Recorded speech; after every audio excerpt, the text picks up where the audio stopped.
Pardon me while I turn on my new racing steering wheel for my computer. Well, I don't think that would work, because despite the appearance and having all these USB ports and everything on the side, not to mention the power jack right here, this is not a steering wheel of any shape or form. Nor is this Microsoft's attempt at making an R2-D2 based computer, because it's Apple's attempt at doing so. And though Apple's first iMac was 15 inches with a bubble shell, this one is still 15 inches across the diagonal. But if you turn it sideways, it loses about 20 pounds, because this is the first LCD iMac.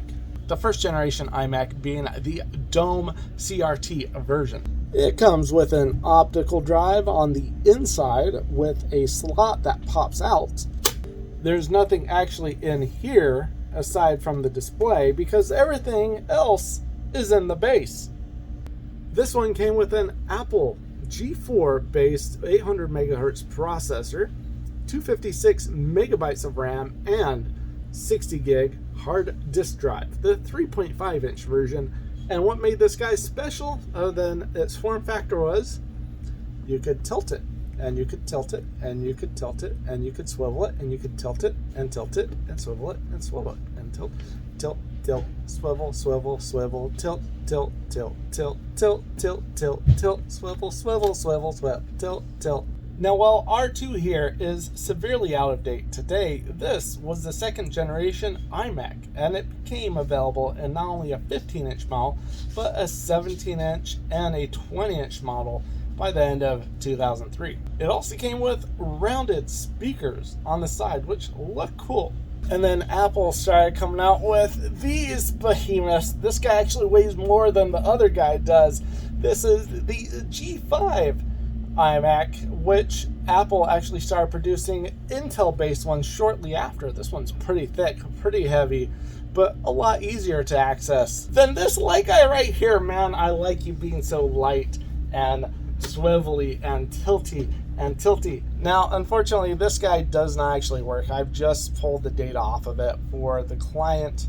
But what do you guys think? Would you buy an Apple if they still made them like this, with all the tiltiness and the swiveliness and the tiltiness and the swiveliness? Or do you prefer the lighter models like this guy, which was a 2013 at the earliest stage, to recently when they switched to the M1, M2 chips? Or would you prefer one of those, which I don't have here in the shop to show you? Out of the models I've shown you today, this guy, pretty simple to open up. There's a few screws on the bottom, lay him down, and you pop this guy up and you have access to the back. These guys right here, I have it taped because I have it open up, but you just get these little plastic pizza cutters, slip them in here on the slide, and you have access. Once you carefully cut all four sides, carefully drop this down, and now you have access to the inside of here. But for this guy right here, I'm sorry to do this to you, R2.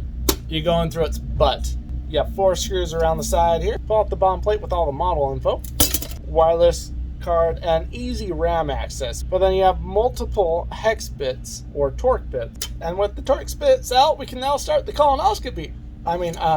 Opening up R2. Few cables on the inside, and you can see the DVD players right there with the motherboard on the top. Some more wireless stuff, some more every other cables, and the hard drive is going to be below the optical drive, or well, when it's standing up, it's going to be sitting right on top of it. Luckily, Apple has come a long way from this type of design, because there's no real way to open this design up properly without, well, no real way to open up this design properly. If you got something that can hold this guy upright like this, maybe. If you're wondering, this is actually the third one that I've ever opened up. We had 2 more of these over the last 12 years that have come to our shop. I overall think the design of this is pretty cool, but what do you guys think?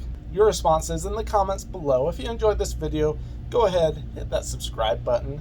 I appreciate every single one of you who subscribe and enjoy my content.